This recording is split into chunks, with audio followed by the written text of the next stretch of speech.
Hello? Who this? Mary Magdalene? This is what you want. Yes, and me I chat you.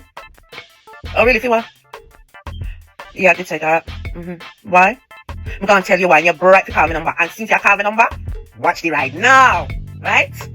You make problems with Archangel Michael and Raphael in heaven. You well know, say, me there with both of them.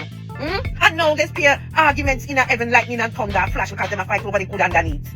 You and your big mouth. When the people that was ready to stone you, Mary, when they was ready to stone you, and he sent Jesus down there to save your rascal, you know. As they would have stone you for death, stone you to death. Me save you, me save your life.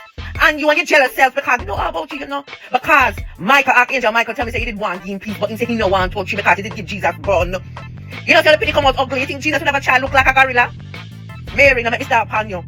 No, me have to go start out Archangel Michael and Raphael because I don't want no more trouble in heaven. And my name the good Lord I call up on me in bad book right now. We have to go fast for 40 days and 40 nights because of your blood clot interfering jealous. You tell you're jealous? Because you can't get the stiff wood from Michael or Raphael and me I take all of it and you're jealous? Find out who your baby daddy is because from when me hear a Satan, I see the pitney papa. You see your ear gonna have hands that come out through him head. You dirty piece of shit you and you call me number. Mary, let me tell you something. If you don't leave me there alone and stay to my rascal business, me personally, I find my way somewhere to stone you, my damn self. You hear me, girl? You're sorry. You're bloody right. You're ugly, stretch your big crutches, girl. You. Come on, me phone.